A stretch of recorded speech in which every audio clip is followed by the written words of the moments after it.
Welcome back to our channel. രണ്ടാം ക്ലാസ്സിലത്തെ കൂട്ടുകാരുടെ മാത്സിൻ്റെ മലയാളം മീഡിയത്തിലെ ഒരു മോഡൽ ക്വസ്റ്റ്യൻ പേപ്പറാണ് നമ്മൾ നോക്കുന്നത്. അപ്പോൾ ഓണ പരീക്ഷയുടെ ഒരു മോഡൽ ക്വസ്റ്റ്യൻ പേപ്പറാണ്. അതോടൊപ്പം തന്നെ അതിൻ്റെ ആൻസേഴ്സും നമ്മൾ അപ്ലോഡ് ചെയ്യുന്നുണ്ട്. അപ്പോൾ നമ്മൾ ഇതിന് മുന്നേ ഉള്ള രണ്ടാം ക്ലാസ്സിലെ ഇംഗ്ലീഷ്, മലയാളം എന്നിവയെല്ലാം അപ്ലോഡ് ചെയ്തിട്ടുണ്ട്. അപ്പോൾ ആവശ്യമായ കൂട്ടുകാർ അതൊക്കെ കാണുക. അതുപോലെ തന്നെ എന്തെങ്കിലും നിങ്ങൾക്ക് ടെക്സ്റ്റ് ബുക്കിൽ എന്തെങ്കിലും സംശയമുണ്ടെങ്കിൽ നമ്മൾ എല്ലാ സബ്ജക്റ്റിൻ്റെയും വീഡിയോസ് അപ്ലോഡ് ചെയ്തിട്ടുണ്ട്. അപ്പോൾ നിങ്ങൾക്ക് അത് കാണാവുന്നതാണ്. അതിൻ്റെ പ്ലേലിസ്റ്റിൻ്റെ ലിങ്ക് താഴെ കൊടുക്കുന്നുണ്ട്. ഓക്കെ, അപ്പോൾ നമുക്ക് ഇന്ന് ഓണപരീക്ഷയുടെ ഒരു മോഡൽ ക്വസ്റ്റ്യൻ പേപ്പർ നോക്കാം. അപ്പോൾ ഈ രീതിയിലായിരിക്കും ഈ ക്വസ്റ്റ്യൻ പാറ്റേൺ ഒക്കെ വരിക. അപ്പോൾ ഈ മോഡലൊക്കെ നിങ്ങൾ ശ്രദ്ധിച്ച് നോക്കുക. അപ്പോൾ രണ്ടാം ക്ലാസ്സിലെ കൂട്ടുകാർക്കാണ്. അപ്പോൾ ഈ ക്വസ്റ്റ്യൻ പേപ്പറിൽ ഇത്രയും പ്രവർത്തനങ്ങളാണുള്ളത്, 5 പ്രവർത്തനങ്ങളാണുള്ളത്. ഓക്കെ, ഒന്ന് വരക്കാം, എഴുതാം, സംഖ്യയുണ്ടാക്കാം, ഞാനാര്, കണ്ടെത്താം, എഴുതാം, വരച്ചു ചേർക്കാം. അപ്പോൾ ഇങ്ങനെ 5 ആക്ടിവിറ്റീസ് ആണുള്ളത്. അപ്പോൾ നമുക്കിനി ഓരോന്നായി നോക്കാം. അപ്പോൾ നിർദ്ദേശമുണ്ട്, എല്ലാ പ്രവർത്തനങ്ങളും ചെയ്യണമെന്ന് പറഞ്ഞിട്ടുണ്ട്. ഓക്കെ, അപ്പോൾ നിങ്ങളോട് എല്ലാ പ്രവർത്തനങ്ങളും ചെയ്യാൻ പറഞ്ഞിട്ടുണ്ട്. അപ്പോൾ നമുക്കിനി ഓരോ ചോദ്യങ്ങളായി നോക്കാം. ഓക്കെ, പ്രവർത്തനം 1 എന്ന് പറയുന്നത് എന്താണ്? വരച്ചു ചേർക്കാം എന്നതാണ്. വരക്കാം, എഴുതാം എന്നതാണ്. വീടിന്റെ ചിത്രം പൂർത്തിയാക്കാം, നിറം നൽകാം. അപ്പൊ നിങ്ങൾ എക്സാമിന് പോകുമ്പോൾ എന്തായാലും ക്രയോൺ എടുക്കണം. കാരണം നിങ്ങൾക്ക് ഇങ്ങനെ നിറം നൽകാൻ അങ്ങനെയുള്ള ചോദ്യങ്ങൾ ഉണ്ടെങ്കിൽ എന്തായാലും നിങ്ങൾക്ക് ക്രയോൺ വേണം. അപ്പൊ എക്സാമുകളിലേക്ക് പോകുന്ന എല്ലാ കൂട്ടുകാരുടെ കയ്യിൽ ക്രയോൺ നിർബന്ധമായി വേണം. അപ്പൊ നമുക്കിത് വരച്ചു നോക്കാം. ഇതിങ്ങനെ നിങ്ങൾ സ്കെയിലൊക്കെ ഉപയോഗിച്ച് കുറച്ചും കൂടി ഭംഗിയിൽ ചെയ്യാൻ ശ്രമിക്കാം. അപ്പൊ എന്താണ്, ഇത് ഇവിടെ തട്ടിക്കുക. അതിനുശേഷം എന്താ, ഇതിങ്ങനെ ആക്കുക. അതിനുശേഷം നമുക്ക് ഇതിങ്ങനെ വരക്കാവുന്നതാണ്. ഓക്കെ, അതിനുശേഷം ഇങ്ങനെ ഒരെണ്ണം വരക്കാം. അതിനുശേഷം ഇങ്ങനെ, എന്നിട്ട് നമുക്ക് ഇതൊരു വീട് പോലെ ആക്കാം. അതിനുശേഷം നമുക്ക് ഇങ്ങനെ ഒരു ഇത് വരക്കാം. ഓക്കെ, അപ്പോൾ ഏകദേശം ഇങ്ങനെയായിരിക്കും നിങ്ങൾ ഇതുപോലെ വരച്ചിട്ടുണ്ടെങ്കിൽ ഉണ്ടാവുക. അതിനുശേഷം നിങ്ങൾക്ക് മനോഹരമായിട്ടുള്ള നിറങ്ങളൊക്കെ നൽകിയിട്ട് ഇതിനെ മനോഹരമാക്കാവുന്നതാണ്. ഓക്കെ, അപ്പോൾ നിങ്ങൾക്ക് ഇഷ്ടമുള്ള കളേഴ്സൊക്കെ നിങ്ങൾക്ക് ഇതിന് കൊടുക്കാവുന്നതാണ്. അടുത്തത് എന്താണ്? എണ്ണി എഴുതാം എന്നതാണ്. അപ്പൊ നെക്സ്റ്റ് പേജ് നമുക്ക് നോക്കാം. അതിലാണ് എണ്ണി എഴുതാം. രൂപങ്ങൾ എണ്ണി എഴുതൂ എന്ന് പറഞ്ഞിട്ടുണ്ട്. ഇവിടെ ഒരു മനോഹരമായ ചിത്രം കൊടുത്തിട്ടുണ്ട്. ഇവിടെ രൂപങ്ങൾ എണ്ണി എഴുതാം. അപ്പൊ നമുക്ക് നോക്കാം. ആദ്യം വൃത്തം. സർക്കിൾ എത്ര എണ്ണം ഉണ്ട്? 1 2 3 4. 5 6 7 8 9 10. അപ്പൊ നമുക്ക് എത്ര എണ്ണമാണ്? 10 എണ്ണമാണുള്ളത്. അപ്പൊ നമുക്ക് 10 എന്ന് എഴുതാം. ചതുരം എത്ര എണ്ണമാണ്? 1 2 3 4 5 6 7 എണ്ണമാണുള്ളത്. 7 8 9. അപ്പൊ 9. ട്രയാങ്കിൾ, ത്രികോണം എത്രയാണ്? 1 2 എത്രയാണ്? 3 4. അപ്പൊ നിങ്ങൾ ഇങ്ങനെ എണ്ണീറ്റ് എഴുതാൻ ശ്രമിക്കുക. അടുത്തതാണ് സംഖ്യയുണ്ടാക്കാം എന്നതാണ്. പ്രവർത്തനം 2 സംഖ്യയുണ്ടാക്കാം. വിട്ടുപോയ കളം പൂർത്തിയാക്കൂ എന്ന് പറഞ്ഞിട്ടുണ്ട്. ഒരെണ്ണം നമുക്ക് മോഡലായി കൊടുത്തിട്ടുണ്ട്. 10 10 10 1 1 1.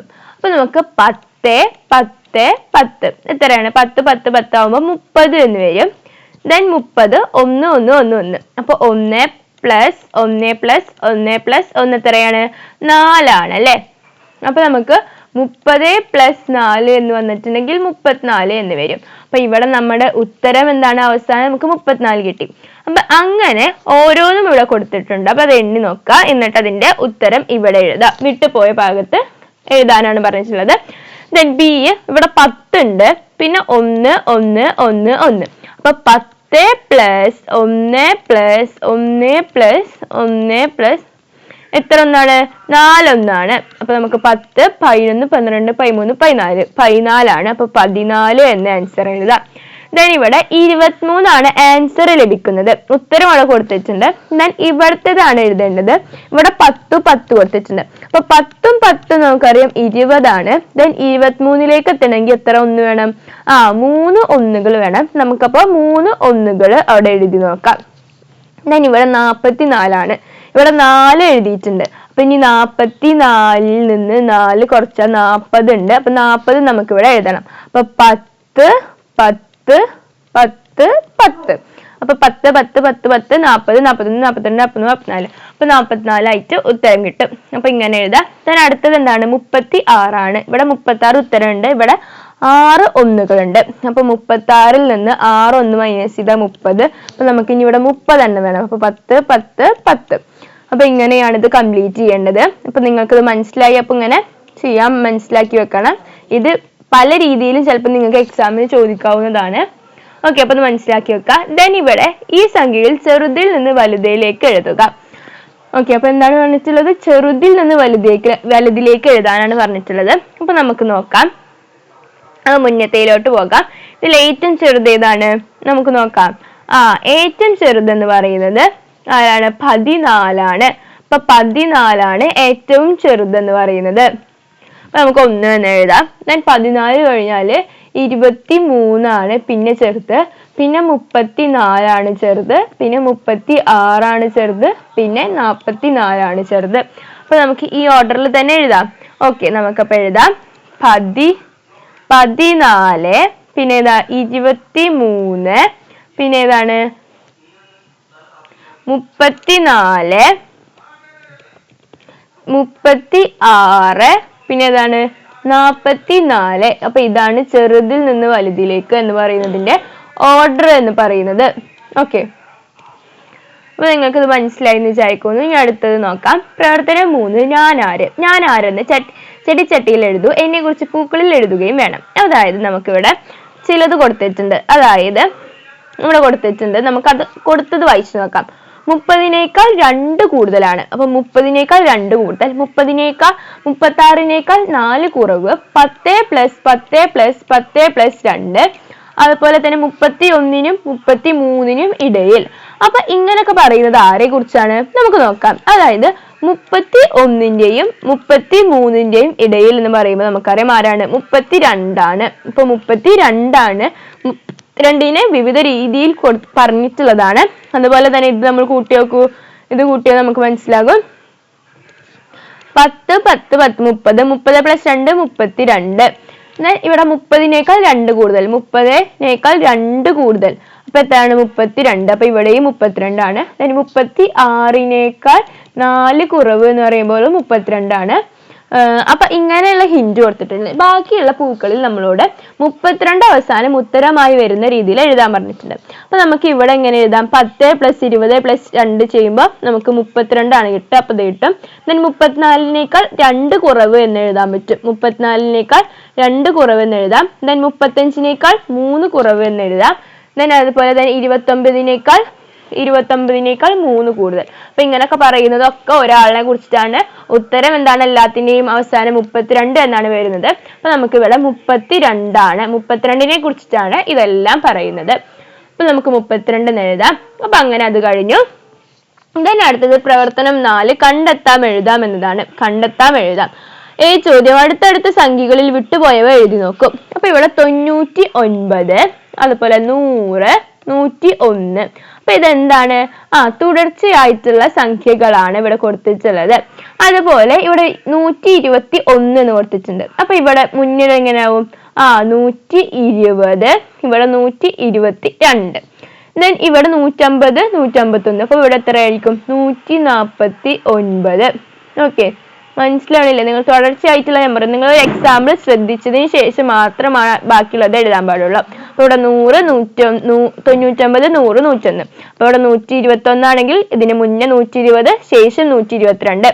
then 150, 151 ആണെങ്കിൽ 149 ആണ് എഴുതേണ്ടത്. then ഇവിടെ പൂർത്തിയാക്കാം എന്ന് പറയുന്ന ഒരു സെക്ഷൻ ഉണ്ട്.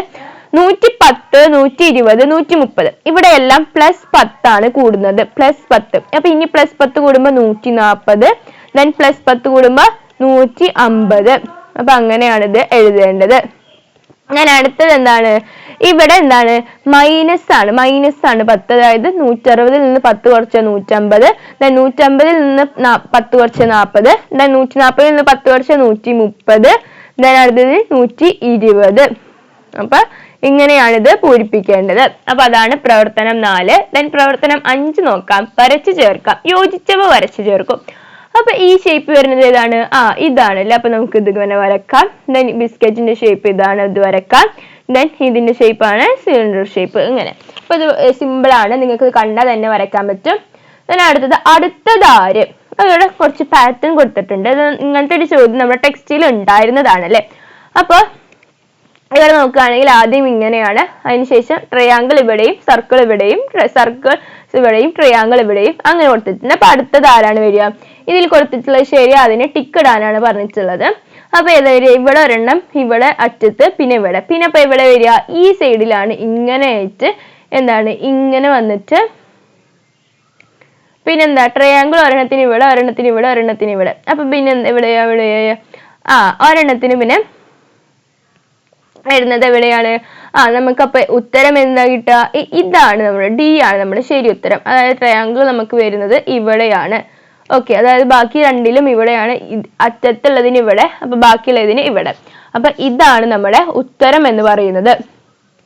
ഓക്കെ, ഇതാണ് നമ്മുടെ ഉത്തരം. അതിലെ സി ചോദ്യമാണ്, കൂട്ടത്തിൽ പെടാത്തതിന് ചുറ്റും വട്ടം വരക്കൂ എന്നാണ് പറയുന്നത്. ഇതില് കൂട്ടത്തിൽ പെടാത്തത് ഏതാണ്? നമുക്കറിയാം ഇതെല്ലാം ഒരേ ഷേപ്പാണ്. നമുക്ക് കൂട്ടത്തിൽ പെടാത്തത് എന്ന് പറയുന്നത് ഈ ചോക്ലേറ്റിന്റെ ഈ ബാറാണ്. അപ്പൊ അതിന് ചുറ്റും വട്ടം വരക്കാനാണ് പറഞ്ഞിട്ടുള്ളത്. അപ്പൊ നമുക്ക് വട്ടം വരക്കാട്ടോ. ഓക്കെ, അപ്പൊ ഇത്രയും ആക്ടിവിറ്റീസ് ആണ് നമ്മുടെ ഈ ക്വസ്റ്റ്യൻ പേപ്പറിൽ ഉണ്ടായിട്ടുള്ളത്. അപ്പൊ നിങ്ങൾക്ക് 2ാം ക്ലാസ്സിലെ മാത്സിലെ ഈ മോഡൽ ക്വസ്റ്റ്യൻ പേപ്പർ യൂസ്ഫുൾ ആയെന്ന് വിചാരിക്കുന്നു. അപ്പൊ ഈ പാറ്റേൺ നിങ്ങൾ മനസ്സിലാക്കി വെക്കുക. ഓക്കെ, അപ്പൊ താങ്ക്സ് ഫോർ വാച്ചിങ്.